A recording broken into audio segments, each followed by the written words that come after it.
Hey y'all, welcome to the channel.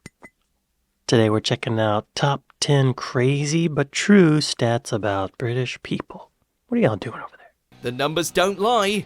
Welcome to Watch Mojo UK, and today we're counting down our picks for the top 10 crazy but true stats about British people. Great. Before we begin, we publish new content every day, so be sure to subscribe to our channel and ring the bell to get notified about our latest videos. Maybe I will. For this list, we're looking at the most surprising statistics about Brits.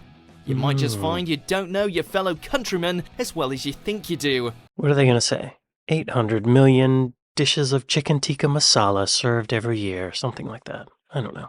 Number 10, teetotal. Yes, we drink tea. But 165 million cups a day?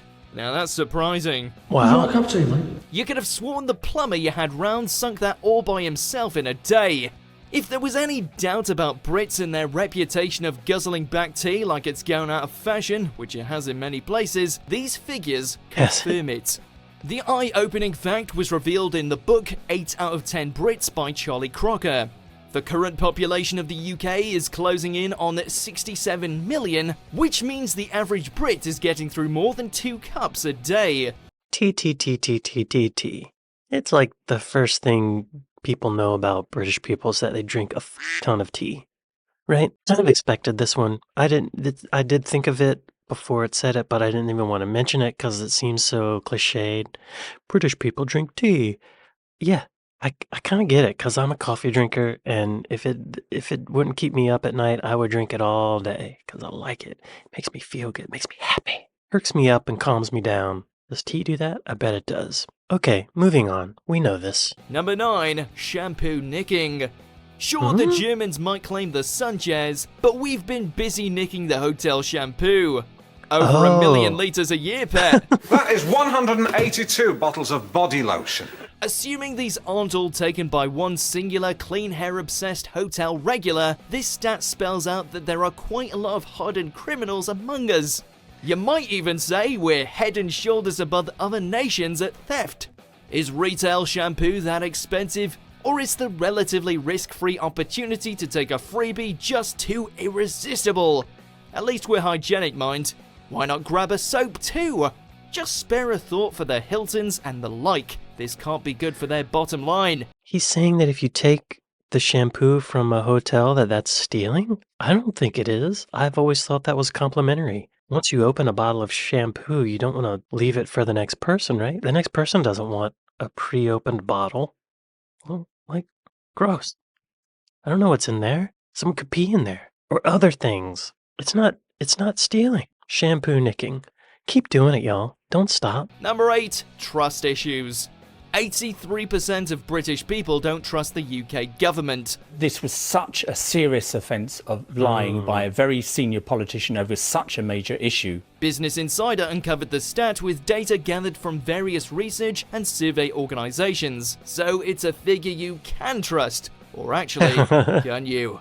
Former CIA contractor turned whistleblower Edward Snowden revealed we're living in Orwellian times, and that government intelligence agencies could be watching you at any time. An act not uncommon in the UK.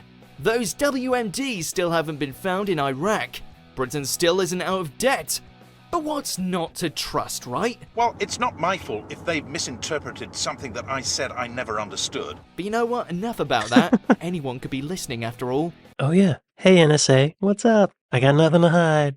Check me out. I feel like Americans are in the same boat. What percentage did they say? 83%. What percentage of Americans don't trust the government? Looks like in 2023, only 16% of Americans trusted the government, which is very close to the UK. I guess that would be 84%, right? Because absolute power corrupts absolutely. Number 7, clucking madness. There are many more chickens in the UK than there are people. But which came first? The chicken overpopulation or the human overpopulation? That is the question. Thank heavens they don't ride the tubes during rush hour. Of course, with so many KFCs, chicken cottages, Morley's, and other such restaurants in the UK, the demand is certainly high. And then you can't make an omelette without breaking a few eggs. Though with such vast numbers, the chicken revolution could be imminent. Those chickens are up to summit. Watch out, Colonel, your tyranny is nearly at an end. Well, unless they're too chicken for it. That's a lot of chicken. Chicken's good. Really good. Eggs are good. Really good. Healthy. Protein. Chicken farming is an issue, though. Because where does all the poop go? It goes onto the other chickens, and they eat it, and they scratch each other with their claws, and then the poop gets into their blood. It's a problem. And then they get that bird flu stuff, and then salmonella kicks in, E. coli. It's a dangerous business. What if we just let them roam free, like they were meant to? And when you need a chicken, you see a chicken walking around, you grab it. Got dinner. Number 6, beaching out. It's commonly accepted that nowhere in the UK is more than 112 kilometers from the sea, although there is some debate that says it's a bit higher at 135 kilometers. And this highlights what a wee island we are. But with sea levels rising, this is probably not a stat the Brits want to hear. How deep is the ocean? I'm not going to say. I'm broken-hearted. Also, you wonder why Brighton seems the only option for Londoners in the summer. Surely there's an alternative beach that actually has some sand. But being so close to the sea also justifies still having a navy. It can only be a matter of time until the Kraken rises from the ocean depths or the Atlantean army storm the surface to teach us land dwellers a lesson. Yeah, lots of beaches. Yeah, Brighton Beach looks really beautiful when you don't realize there's no sand and they're just stones. That seems uncomfortable. Tough to walk on with bare feet, but at least they have a Ferris wheel and plenty of hotels. I bet being an island nation helped Britain take over the world the way that they did. The sea levels are rising. I wonder if an interactive map of the world. Let's see. No. No. Okay, Great Britain. The Great Britain. No. This is green. Why is it green? What does that mean?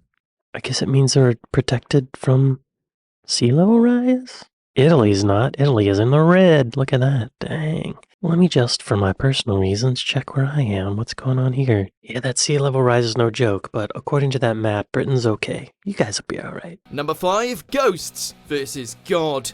Some 42% of Britons believe in ghosts, which is notably higher than the 38% that believe in God. Thought of going in a church. Makes me nervous to say the word. Seemingly gone are the days of the entire population believing in a holy creator. Pesky science. However, modern understanding of reality still hasn't deterred faith in ghouls and spirits to the same extent as religion, it seems. To be fair, ghosts would probably be more inclined to give you a fright for laughs than God would be. A ghost-filled but godless world also begs the question, without God, is there no heaven? That would mean ghosts are doomed to wander an earthly limbo for eternity. Frightening. I believe in ghosts. I've had one experience, and it was very creepy. I will not share it at this moment, but it made me a believer. Number 4, serial invaders. If you cover all of its history, the British Empire has invaded all but 22 countries in the world. At its peak, Redcoats dominated over more landmass than the Mongol, Russian, Roman, or any other empire you can think of. Emperor Palpatine would be proud, to say nothing of the Borg. Do it. While today the US conquers other regions ostensibly in the name of democracy, the Queen's loyal troops did so in the name of spreading Christianity, allegedly. Nothing to do with mining and profiteering off foreign resources, honest. Perhaps it's best we haven't figured out interstellar travel just yet. Yeah, I reacted to a video a long time ago. I think it was called something like all of the countries that Britain has invaded. And it was a lot. This is saying all but 22 countries in the world. Impressive, I must say. We're not here to blame each other for our ancestors' choices, right? Forgiveness. Number 3, accent on diversity. The East End, you say? I wonder what it's like these days. British accents change, like every 40 kilometres or so. Scottish, Northern Irish, Welsh, Geordie, Scouse, Manc, Brummie, to name a few, are just some of the numerous accents you would encounter if you did a complete tour of the UK. You know, what I reckon is that if they had themselves proper jobs, they wouldn't be up to all this, larking every night. What? You'll even find contrasting That's what I accents was in the same thinking. counties at times. What? For instance, an East London accent can vary from a Southern one. What class you're born into can even influence your accent, of course. Danny Dyer hardly sounds much like Prince William, for example. Yes. So even if you're visiting Britain from an English-speaking country, you may find yourself lost in translation. Yeah, the accent thing is fascinating. I just reacted to a video about Cockney accent, and apparently it comes from East London, and traditionally you were Cockney if you could hear the bells ringing from this particular church. And then Cockney isn't just how you say things, it's what you say, the words you use. And it stemmed out of a black market, people trying to cover up what they're saying. So they came up with all these other phrases that rhyme, sort of. It's interesting. Very fascinating history about that. Number 2, dressed to kill. 6,000 Brits a year are killed or injured due to their trousers. It's survival of the skinny fittest, as UK residents' clothes are turning against them. Whether it's from falling over their own legwear or tripping down a flight of stairs whilst trying to adjust them, the wrong trousers can be hazardous or even deadly. What? Now, let me out of these trousers this minute. There's a reason flares didn't last beyond the 70s and 80s, so be wary when purchasing your next pair of jeans, tracksuit bottoms, or dungarees. They may just be the last pair you ever wear. Short shorts, anyone? 6,000 a year. That's like a 9/11 every year. Warning, your pants can kill. Every year, a government report chronicles the bizarre accidents that take place in our homes. You would think it would be something like shoes, I could see, because falling over, but pants. I guess people get tangled up in them and they get distracted by them. This is crazy. It is crazy. That's the title of the video. Truth in advertising makes me satisfied. Number 1, full of beans. Brits really do love their baked beans. By the numbers, we in Blighty eat twice as many servings than our continental peers. Baked beans. That's Baked right, beans. forget all that talk of government spying and past and present corrupt empires. We finally reached the real hard-hitting subject matter. We might have even discovered the real reason for air pollution in the UK. Let the Germans have their big frankfurters and France their yardsticks of bread. We've already got ourselves a mouthful of beans, thanks. Beans. Everyone likes beans. Can't serve baked beans. Beans are pasta sauce. And bring on any pending apocalypse. There's no shortage of canned food for our survival shelters here. That's a lot of beans. I mean, baked beans are good. It's nutritious, as long as there's not a lot of sugar in them, right? I eat beans every day. It's the texture, the velvety texture with it's warm inside, and it's the ultimate comfort food, besides potatoes. Potatoes and beans would be delicious. Fried potatoes and beans with an egg. Fun fact, the most popular baked beans in Britain is from an American company called Heinz. Give us your money. Yeah, I don't think my mom ever used canned baked beans. I think she always made it herself, like a casserole of baked beans. I think it was like white beans and ketchup, essentially, and some, I don't know, paprika or something. What are the ingredients? Half a cup of tomato ketchup, 4 tablespoons of tomato paste, 2 tablespoons of sugar, 1/4 teaspoon garlic powder, 1/2 teaspoon of onion powder, 1/2 teaspoon of salt, 1 tablespoon of white vinegar, 3 cups of chicken stock, plus 1 tablespoon. 1.5 tablespoons of cornstarch corn flour.